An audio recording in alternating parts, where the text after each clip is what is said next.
Greetings, brothers, sisters, friends, and foes. It's Bill from Agape on the Streets, and got a little hangout here with you today, just cruising around camp, taking out the trash, doing a few things, and wanted to share it with you. I hope you're all doing well. Thanks for joining me here. Got a guy here that made his own wind generator. If you look closely at that, I think those are the bottom of snow shovels. Got that just spinning away. It doesn't spin very fast. I can't believe it makes a whole lot of power, but probably enough to power some LED lights. So there you go. So many cool things as you cruise around here on the BLM land and see the different ways people are living. Why get a camper when you get a houseboat? They're still using it as a camper, and then of course you get to a lake or a river and you got that option. That's a pretty cool deal right there. I like that. Of course, you got what they call the schoolies. We got a lot of buses out here. A lot going on. Just emptied my trash and I'm headed back for dinner.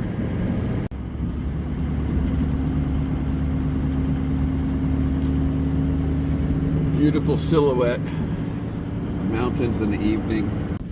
I love it when you get way out there towards Yuma. Oh, look at that. I don't know, that's just really beautiful to me. I really do like it.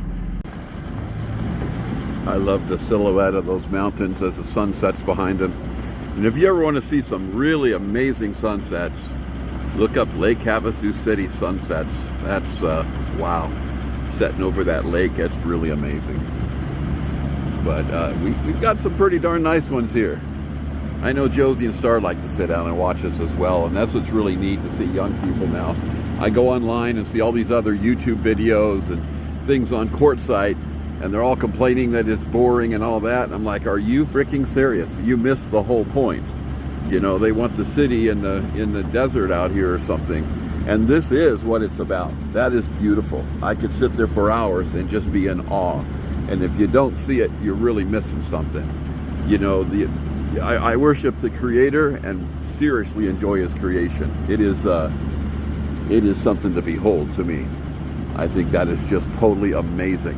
And you go out hiking and you see how things have formed, and that's just good stuff. That's just good stuff. So that's what I'm hoping for. We get more people that really see the beauty in this, because that's when you've really arrived.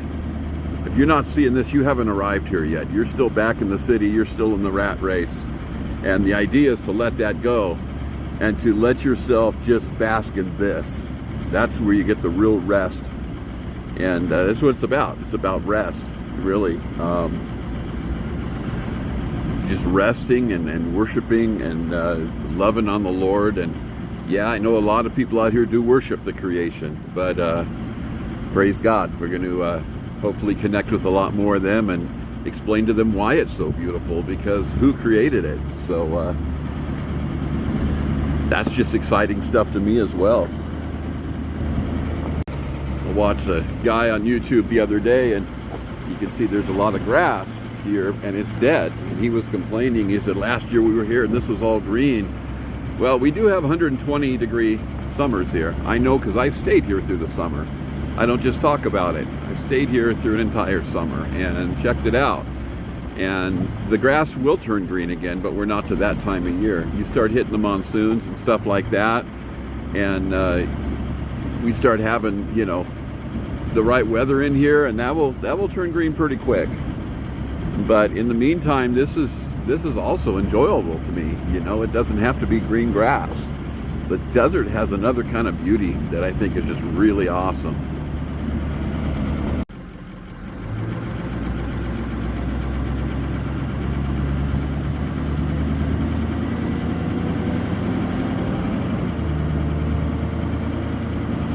Well, it is certainly getting dark quickly here. I think I'm going to take this road back. I haven't been down this road yet, which takes us to the other side of the outhouse. I hope it connects to my road. I'm pretty sure it does.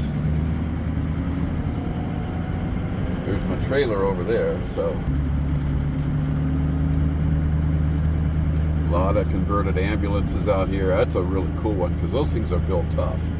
And yeah, I'd love to do that someday. The only thing, and now Star's dad, Josie's father-in-law, they've got a big bus. It's a big bus, big diesel bus. And the only bummer that they're finding with that is, you know, that it's just big. You have to tow a car or something with you all the time because you can't attach it. It is, you know, driven. It's got its own motor and everything. So your house is kind of a big, heavy thing. And yeah, that's kind of where we went with the trailers. And now he's trying to sell the bus because he wants to go with the trailer. So you have a nice truck and you can detach the truck to run to the market. And that's something, you know, we spent a long time planning this, Josie and I, before we started. And we definitely missed a lot of things not being out here doing this before. But that was one of the first things that hit me is, you know, if a motor breaks or something, it has to go to the shop. I don't want to leave my house at the shop. You know, and these guys would have to take the whole bus there. Somebody has their, you know, private bedroom and stuff at their shop for a couple days. And then, you know, you got to go and get a hotel room or something. You know, and that's expensive. It's not only cost prohibitive, but you got to be in the right area where you can even do that. Whereas this way, you know, you take your truck in. And if you had to, you could even rent another truck or something temporarily to move your trailer around. So, you know, you decide the truck isn't going to work anymore, you get another one. You still can pull your trailer. It just gives you a lot more options. There's an ambulance right there, and they painted it up nice. That is really neat. And they got Christmas lights flashing under the hood. They're pretty smart. That keeps the mice out of there. Because we've got a lot of issues with that out here. I don't know if you can see that out there, but they've got an Indian type teepee they're staying in. It's getting pretty dark, and that road did not go back to camp, unfortunately, so I'm backtracking here. What's interesting as you drive around here is you start to recognize a lot of these guys' rigs from their videos. And a lot of these guys are pretty famous on YouTube. I've been watching a lot of them for a while. And then you start to see their rigs, and I'll usually pop up the next day and say hello and introduce myself. You know, they'll know me by my YouTube names. And yeah, that's where the community really comes from out here. And there's a lot of people that really have their own ideas about this, you know, and you got to live and let live. You don't try to correct them or nothing. I definitely see this a lot different than many of these people, but then there's many of them that are where I was when I stayed in Quartzsite that full year that time, and it's a panic. They're on the road looking for something to do, you know, they're looking for a life, and they're stuck. And I know what that feels like now. There is no just, oh, it's an intense feeling, guys. It is not somewhere anyone wants to be, and my heart goes out to them. I get that. And that's not where I am this year. You know, this year He's healed me majorly. And I've got serious hope. I just feel good about this. He's providing. And things are, they're in His hands. They're in God's hands. And I'm meeting people now. I'm seeing this in a whole different thing. And I'm able to actually enjoy this. I've come back to Quartzsite. And like the mountain where I married, I wed Star and Josie. And I was out there the other day at Rainbow Acres looking up, and go, that is really beautiful. I didn't even notice that before. I was out there all the time, but it was go, go, go, panic, struggle, try to make it. And I sat there for half an hour, just enjoying the beautiful, just the silhouette of that hill and all of that. It was pretty amazing, pretty amazing. So I'm back from the trash run, and I was doing a lot today, charging up the batteries for the power tools, doing a lot of work. Had the swamp cooler going all day, lights, everything, and I then made a pretty decent dinner where I ran the microwave for, it's been going about 35 minutes or so. It was a pretty serious run, and the batteries are a little on the low side, so I've got a 100 amp charger in there that hits it pretty quick. And I am going to fire up the generator here.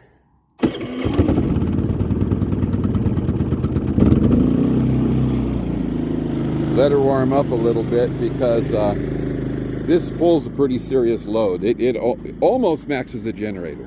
It's what I match the generator up to. So if the battery is really low and the generator's in full swing, it pulls a little over 20 amps. But then soon it goes down to about 15, and it, it keeps dropping as it charges it. And I think they're low enough now, it's going to pull pretty good from it.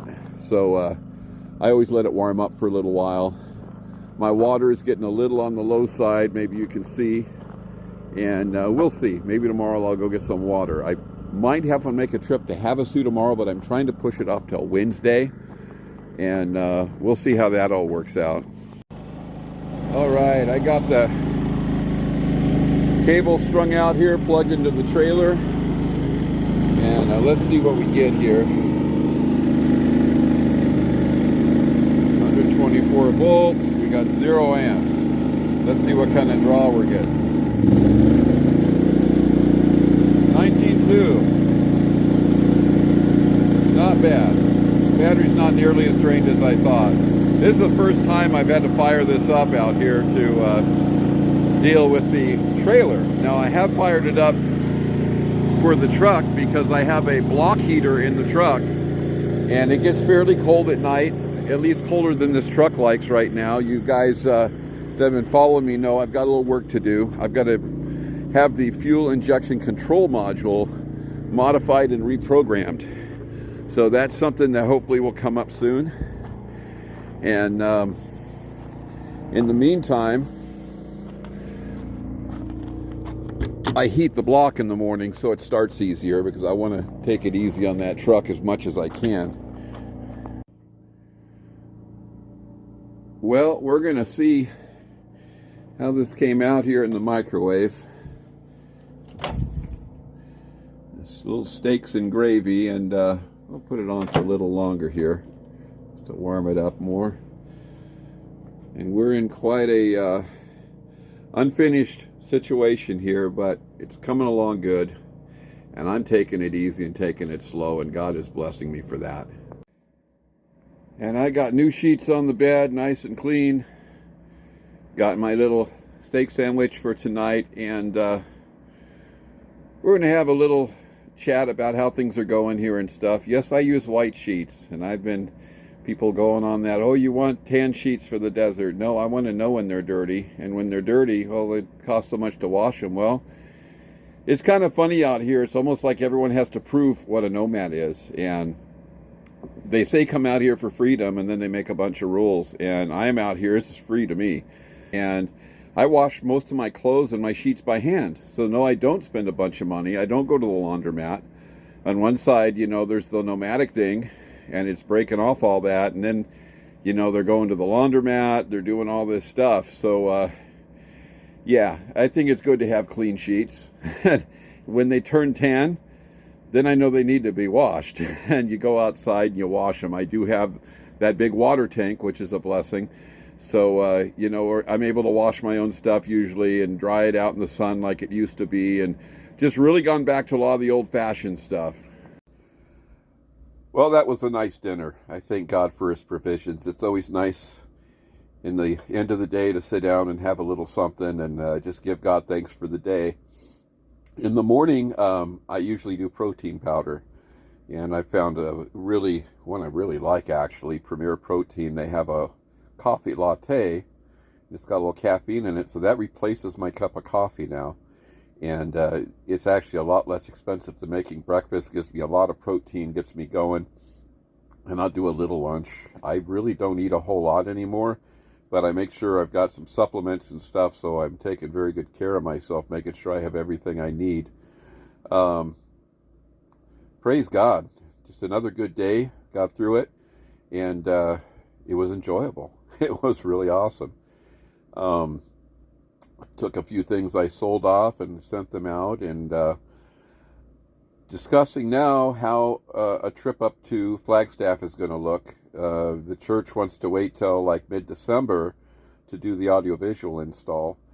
But I might go up there and get the car and grab a few more things out of storage I can sell. I can't really sell them if they're sitting up there in storage. So I'm going to work some of that out. So I don't know if I'm going to get a ride up from a friend, rent a car, take a bus. I'm going to start researching some of that stuff, and then come back, bring some stuff back in the car. And then hopefully by the time the church is ready for the install, I'll have the fuel injection control module on the truck already taken care of, and I can start it in that freezing cold weather. I'll just drive the truck up there, and then I can load out more out of storage and bring it back. So praise God. That's a little thing I'll work on tomorrow. You guys want to come out? Give me a holler. Go to our website, agapeonthestreets.com. Go to the Telegram link. It's a great app. Go in there, say hello. That will take you to our chat room. I can take you into a private one-on-one if you want to talk to me. There is a phone number on there that is text only, and I don't check that very often, but I will eventually get back to you if that's what you prefer to use that. A lot of great things out here that you can learn and stuff, and like I said, there's a lot of people that come out here and they seem to miss it. I don't know, they want Disneyland or something, and that's exactly what really most people that understand what's going on here, that's what they're trying to get away from. So you know, there's no right and wrong out here. People do what they do, and there is a lot of people, you know, they talk about getting out of the rat race and stuff, and you go out here and you're free, and then they go online, you know, they're making these videos telling you how you do it right, how you do it wrong, and it's like, no, you need to come out here, you need to figure it out on your own, really, and a little help from people as you meet them and stuff is great. I'm always glad to help people, but that's the whole thing out here, is coming out here and kind of navigating what your life looks like, and that's what's so awesome about it, is really finding where you are with things, how you like to do them, and not having to have direction and people in your face and rules and regulations, and that's all a bunch of crazy stuff. I've lived an entire life of that, so we don't need more of that out here at the Q, that's for sure. Love all you guys. I love you very, very much. Quite a few of you out there are very missed. Get a hold of me if you like to. I love chatting with you. A lot of neat stuff coming up. I went out today talking to some people about some work, a few things I'm going to get going here. I'm going to be doing. I've got a lot of build-out videos that are going to start coming up that are going to be really unique. And I'm not going to go in there and say this is the way you have to do it. But I'm doing this outside the box. You know, I've done a lot of work on RVs and stuff, and I am purposely not going to industry standards. So doing things differently out here. And there's a lot of priority things that, as I put this together, why things are going to look like they are. You know, everything from cost to longevity to efficiency, and then just so it works for my lifestyle, the way I like to live out here. And, you know, it doesn't have to be Taj Mahal and look all perfect, you know, crystalline chandeliers. But I do want things, you know, when I build them, to work and to continue to work. And, you know, a lot of these RVs are kind of made out of plastic now, so you're not going to see any of that going on. But it's going to be more of it's more of an industrial setup, what I'm doing here in this trailer. It'd be more like living in a workshop. I guess you call it my man cave trailer. I don't know, but it is very multi-purpose.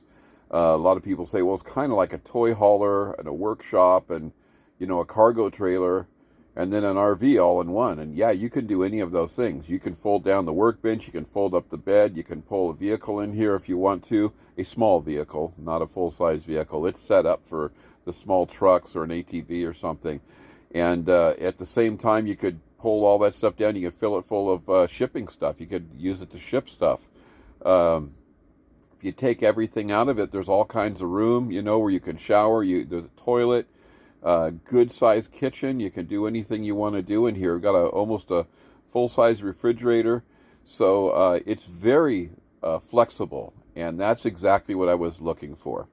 And doing it where it's not, you know, I'm not going to the RV dealer and getting a special RV cabinet for $500. You know, I'm going to go to a Habitat for Humanity or something, I'm going to pay 10 or 20 bucks. I'm going to sand it down, fix it up myself, and then work it out so it mounts and it stays upright.